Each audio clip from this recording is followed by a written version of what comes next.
Hey guys, time for an updated art portfolio. So I've done a whole year of university. That's right.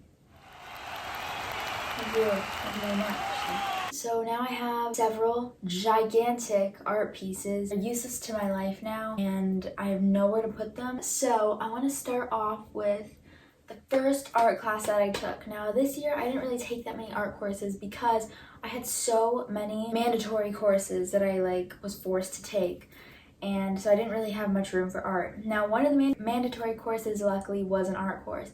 So it was 3 different sections, 2D, 3D, and 4D, and the class was huge, but it separated into 3 groups. So I had my own class and there was 2 other classes, and we would just rotate between the 3 different courses. So my class started with 4D, which in my opinion, I didn't like that one very much. It was my least favorite. Basically, it was all done on computers because it was photography. Try to find what is it called? You know those things where you take a bunch of different pictures, then you make it like a video? I forget what that's called, but I made one of those and it was pretty cool. I'll insert it right here if I can find it. I drew Bill Skarsgård and it's just like, I don't know, he just has a nosebleed. I drew the hand and then I cut it so that it can go up and down, so I don't have to keep just erasing and drawing like hands, you know. Oh, stop motion. It's called stop motion. That was the last project that we did. One of the first projects we did was actually writing our initials. We had to craft them. Some people's were so good, but mine, this is what I did. This. That is my hand. It's pretty bad. This is a piece of paper that I cut into an F, and then I layered cotton on top of it, like from a cotton ball. And this is wax paper. I really don't know photography, so all the photographers out there are gonna be, kind of disappointed. But it's something about light and how different things can completely change how much light comes through and stuff like that. My hand, for example, is very opaque, right? My hand is a very solid object, so that blocked all light, which made this show up white when I processed it. Well, wax paper is pretty clear, it's pretty see-through, so it didn't show up as much, you know? So the next section that my group went into was 2D. So that is drawing. So this was the one that I was most excited about because drawing is my forte. I love drawing, that's what I do. Turns out it wasn't drawing. It was 2D art. And there was some drawing involved. It was different collage names. I can't remember for the life of me what the names were of the collages. And then during the critique day, we all had to sort of guess what type of collage everyone did. I'm pretty sure this was my practic one. Oh, I wrote it on the back. This one was called a triadic collage because there's 3 different colors. So there's blue, yellow, and pink. This one was a balanced collage. So there's no focal point, or there's not supposed to be focal point. So I tried to use a bunch of different faces and then a bunch of different smiles, mouths. So there's no point where your attention is drawn directly to that point. This collage is called frame. I think it goes by the rule of thirds, which means that it's all divided into thirds. So this is supposed to be one. I kind of failed at that. And then this is supposed to be one. This one was one of my favorite collages. This I actually taped into her hand because she was holding another phone here. But I cut the phone out and then glued an orange into her hand. And I like the way that this looks too. And I just love vintage old-fashioned stuff, so I just love this as well. Okay, so this is the last one that I did, and this one it's pretty obvious. It's focal point collage. So there's obviously a specific place that your attention goes straight to, and that's Timothée Chalamet and Armie Hammer from Call Me By Your Name, also known as Elio and Oliver. Oh my gosh, I almost forgot his name. Elio and Oliver from Call Me By Your Name. This one is all about Call Me By Your Name, if you can't tell. This is obviously the focal point. Your attention goes straight to this area, so there's a lot of color, and the rest of the color is kind of faded in the back, so I didn't completely get rid of color altogether. You could still see there's kind of like a fade in the guitar, and the car over here is still a little bit blue. I would put sheets of wax paper into the printer, and then I would print things out on the wax paper. It was all just like little quotes and stuff, and then I also took a bunch of like videotape cassettes and printed that out on wax paper, and then I had to tape that. So there's another one over here. Also the Capriccio, which I'm pretty sure that's the song that he plays on the piano. And then the final thing that we had to do, this was like our final collage piece. You know those things on YouTube where it's like two triangles are like the same color but they look different, and then when you put your finger in the middle, see how it's the same color, or like vice versa. So some people tried to recreate that. That was one of the options, but I felt like that was gonna be way too hard because you had to make your own. You had to do like your own color study. So basically what I did is just use different complementary colors, and I made like a really big collage out of it. And it's not symbolic. People were asking me if it's symbolic, but it's not. Like, it's not supposed to mean anything. I think you just had to make like a focal point using complementary colors or something like that. This is obviously the focal point, this page. And I watched all 3 Insidious movies while painting this face. So the last one is the most exciting. It's the coolest, one of the coolest projects that I did all year. This one took a really, really long time. I think I was up until like 3 o'clock in the morning doing it.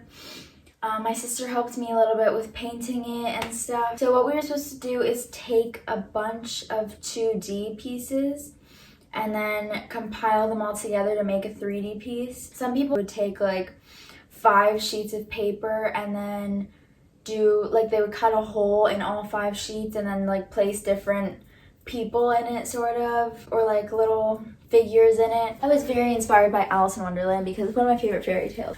I made the Mad Hatter's hat.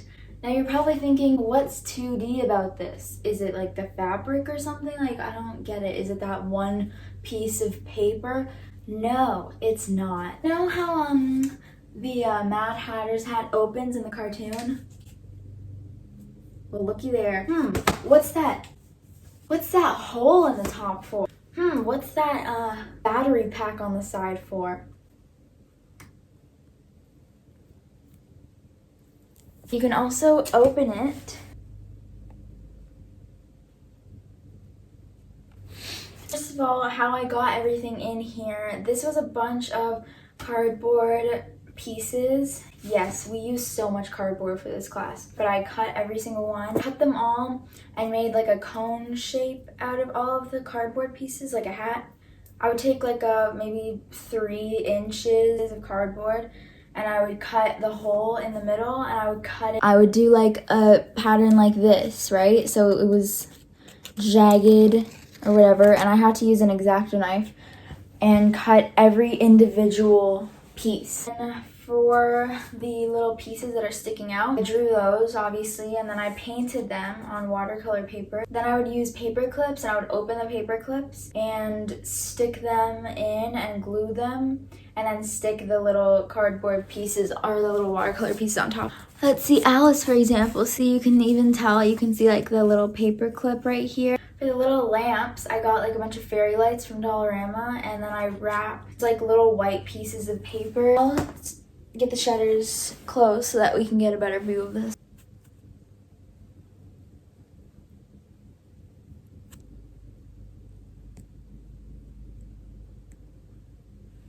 So that was the final project that we had for drawing. Next is the most exciting. These ones are wild. Like, I never thought I would ever do something like this in my art career, ever, never.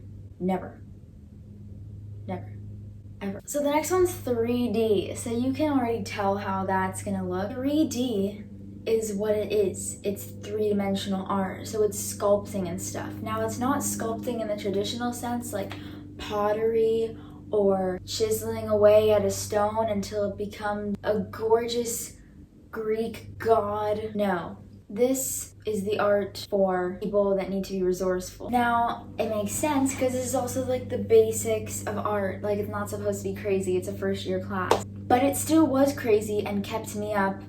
for my first all-nighter ever in my life. The first project that we did was supposed to be made specifically out of this impossible wire that was impossible to work with, and these little like shish kebab sticks, and we could make anything we want with that. You could even make an abstract thing. They told us you could even literally just make a line. It was called like a line, forming a line, taking a line for a walk. So basically we just had to use materials that were shaped like lines and create something out of it. I'll preface before I show you the art. I was doing my little design, and my idea was to make a shoe because I love fashion. So I was just doing my business and making my shoe, and then my TA comes up to me and she's like, I think a shoe is a little bit basic. And I was like, but I literally have done so much already. And so I was telling my friends, like, I think I'm gonna have to do a whole new thing because like the TA doesn't like what I did. And then everyone was just telling me, no, you have to just keep going with the shoe because it's too late to start something new. So my TA sort of gave me some advice. She was like, is there anything that's gonna be interesting about it? Like, is there gonna be like a vine growing out of it or something? And I was like, no, it's just a shoe. Because here's the thing about art school. You're very like sort of forced to be out of the box. And like, I don't know, I never thought of art as like this crazy thing. Like, I've always done very basic art. So I was like, okay, I guess I have to step up my game a little bit. So then I came up with this. This is the shoe that I created with wires coming out of it. See that? All I had at the beginning was this black wire, and this is all that my TA saw. She just saw like the sole of the shoe. I made like the heel of the shoe. My TA was really happy with this because she said that it reminded her of like how a bridge is constructed. So yeah, that was a big compliment after she said that, because I mean, obviously I respect like all my professors and TAs because they're obviously there for a reason. And then here we have a little flower and a thorn. I actually sawed off the end to make it perfectly like level. So I had to saw that off with an X-Acto knife. It stands. Maybe one day we'll see this on the runways. Celebrities, hit me up if you want to wear this shoe to the next red carpet. Actually is tailored to my foot, so I'm really scared to do this because I don't want to break it, but it's supposed to fit my. But the second project was very interesting. You can either take something big and make it small, or take something small and make it big. So everyone obviously they started jumping on the idea of making something big small, because who wants to make a giant project? And then my professor was like, if you're gonna take something big and make it small, you have to take, like, I'm talking about the CN Tower. I'm talking about like that giant thing in Dubai. I'm talking like the Golden Gate Bridge. And everyone was like taking like, you know, I'm gonna take this water bottle and make it small. I'm gonna make my hot chocolate mug small. And she's like, no. I don't want microscopic projects. I want projects that are at least 4 feet tall, at least the size of Bilbo Baggins. So I was like, I'm literally gonna use this very sentimental bear that my dad got for me literally the day I was born.